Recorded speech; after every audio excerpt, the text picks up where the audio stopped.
الموعود علیہ الصلوۃ والتسلیم اما بعد فقد قال اللہ تبارک و تعالی فی کلامہ القدیم والفرقان العظیم اعوذ باللہ من الشیطان الرجیم بسم اللہ الرحمن الرحیم یا ایھا الذین آمنوا آمنوا باللہ الی آخر الآیہ۔ حضرت والد مرشد قبلہ دامت فیوزہم،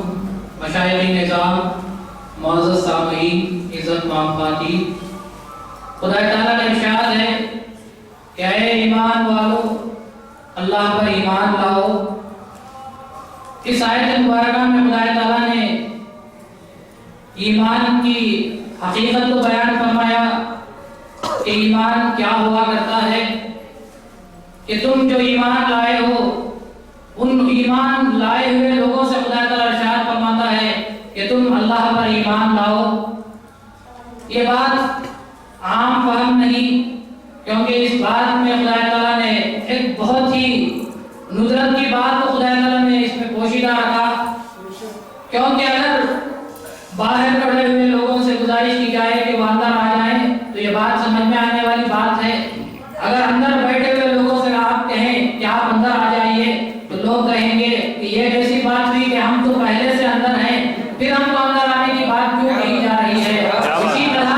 خدا تعالیٰ کے ارشاد فرما رہا ہے کہ اے ایمان والو اللہ پر ایمان لاؤ۔ تو معلوم ہوا کہ ہم جو سمجھتے ہیں کہ ایمان لانے کے معنی خدا کے پاس ایمان کے معنی کچھ اور ہیں، جس کو خدا تعالیٰ کہتا ہے کہ تم ایمان لاؤ، اور اس کی تشریح حضرت عمر فاروق رضی اللہ تعالیٰ عنہ نے فرمائی کہ آپ سے جب لوگوں نے پوچھا کہ ہم ایمان لائے ہیں، اس کے تعلق سے آپ ایمان کے تعلق سے آپ کیا فرماتے ہیں، تو حضرت عمر فاروق رضی اللہ تعالیٰ عنہ نے ارشاد فرمایا کہ ایمان کا معاملہ تو جس طرح ایک لباس کا ہوتا ہے اسی طرح ایمان کا معاملہ ہوتا ہے۔ جس طرح لباس میلا کچیلا ہو جاتا ہے تو اس کو بدل دیا جاتا ہے، اسی طرح انسان کا ایمان بھی جب میلا کچیلا ہوتا ہے تو پھر اس کو اپنے ایمان کو بدل کر تازہ ایمان لانے کی ضرورت ہوتی ہے۔ تو خدا تعالیٰ یہی ارشاد فرما رہا ہے کہ اے وہ لوگوں جو تم ایمان تو لا چکے ہو، لیکن دنیا کی ولادت جب تم پر چڑھ گئی تو اب ضرورت ہے کہ تم پھر اس پر ایمان اللہ پر ایمان لاؤ۔ اسی لیے حضرت امامنا میرے مولا اسلام نے اس کا بہترین انتظام فرما دیا کہ حضرت امامنا میرے مولا اسلام نے فرمایا کہ تم ہر لمحہ ہر سانس میں اللہ پر ایمان لاؤ، اللہ کا ذکر کرتے رہو، یہی اللہ پر ایمان لانے کی بات ہے۔ تو انسان امامنا میرے مولا اسلام نے جو ہر لمحہ ہر سانس میں ذکر کو فرض فرمایا، یہ حقیقت میں ہر سانس میں اللہ پر ایمان لانے کی حضرت امامنا میرے مولا اسلام نے دعوت دی۔ اور حضرت امامنا حضرت عمر فاروق رضی اللہ تعالیٰ عنہ کی بصیرت کو اگر آپ پھر سے دیکھنا چاہتے ہیں تو آپ حضرت بندگی میں شاہ نظام دریائے حضرت شام رضی اللہ تعالیٰ عنہ کے آپ کے عمل میں آپ کے فرامین میں آپ حضرت عمر فاروق رضی اللہ تعالیٰ عنہ کی حضرت بندگی میں شاہ نظام رضی اللہ تعالیٰ عنہ کے جد امجد حضرت عمر فاروق رضی اللہ تعالیٰ عنہ کی زندگی میں آپ دیکھ سکتے ہیں کہ عمر فاروق رضی اللہ تعالیٰ عنہ کی پوری حکمت، پوری کی پوری بصارت برابر کام کر رہی تھی حضرت بندگی میں شاہ نظام رضی اللہ تعالیٰ عنہ کی عملی زندگی میں، کیونکہ جب تک تم بات کو نہیں سمجھتے اس وقت تک انسان صحیح راستے پر چل نہیں سکتا۔ ایک دو باتوں کے ذریعے آپ کو سمجھانا چاہوں گا، مثالوں کے ذریعے آپ کو سمجھانا چاہوں گا کہ بات کو کس طرح سمجھ کر اس پر عمل کرنا چاہیے۔ اور حضرت بندگی میں شاہ نظام رضی اللہ تعالیٰ عنہ کا جو ایمان تھا، اس ایمان کی تعلق سے رسول اللہ صلی اللہ علیہ وسلم نے جو ایمان کی تشریح فرمائی اور اس ایمان کی تشریح اور حضرت بندگی میں شاہ نظام رضی اللہ تعالیٰ عنہ کا جو ایمان تھا، آپ کا جو عمل تھا، ان دونوں کو ملا کر دیکھیں گے تو یہ بات معلوم ہوتی ہے کہ بندگی میں شاہ نظام رضی اللہ تعالیٰ عنہ کا جو ایمان تھا، اس ایمان پر رسول اللہ صلی اللہ علیہ وسلم کی قبولیت کی مہر لگی تھی، کیونکہ حضرت رسول اللہ صلی اللہ علیہ وسلم نے ارشاد فرمایا کیا طہارت نصف ایمان، کہ پاکی آدھا ایمان ہے۔ تو آپ یہ بہت ہی سب بچوں کی زبان پر بھی آپ پوچھئے تو بچوں کی زبان پر بھی یہ بات ہے، کسی آدمی سے آپ پوچھئے، کسی فرقے والے سے پوچھئے، تمام لوگ اس حدیث کو پیش کرتے ہیں کیا طہارت نصف ایمان، اور آپ اس کا مطلب پوچھئے تو کہتے ہیں کہ پاکی آدھا ایمان ہے۔ تو یہ لوگ سمجھتے ہیں کہ استنجا کر لینا اور وضو کر لینے سے انسان کو آدھی پاکی حاصل ہو جاتی ہے۔ کیا ایمان اتنا کم حقیقت رکھتا ہے؟ کیا ایمان کی حیثیت اتنی کم ہے کہ کوئی انسان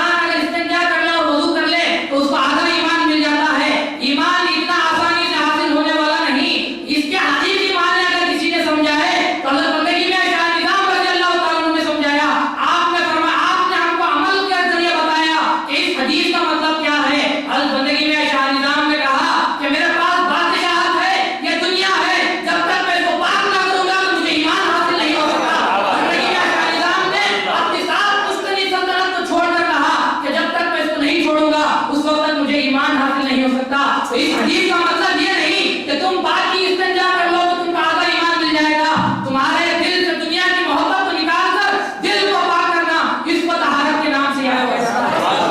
یہی بات ہم حضرت بندگی میں شاہ نظام نے اپنے عمل کے ذریعے سمجھائی. اور حضرت رسول اللہ صلی اللہ علیہ وسلم نے ارشاد فرمایا کہ ایمان ادنا ایمان یہ ہے کہ اماطۃ الاذی عن الطریق، کہ راستے سے تکلیف دینے والی چیز کو ہٹا دینا. تو لوگ سمجھتے ہیں کہ راستے میں پتھر یا کچرا پڑا ہوا ہے تو اس کو اٹھا کر رکھ دیں تو اس کو ایمان حاصل ہو جاتا ہے، اس کو ایمان کے نام سے یاد کیا جاتا ہے. اگر ایسی بات ہوتی تو راستہ صاف کرنے والوں کو زیادہ تم سے زیادہ ایمان مل جاتا. یہ ایمان وہ نہیں جو راستہ صاف کرنے سے ملتا ہے. یہ راستے سے تکلیف دہ چیز کو ہٹانے سے مطلب خدا کی راہ میں جو رکاوٹ ہے اس کو ہٹانا ہے.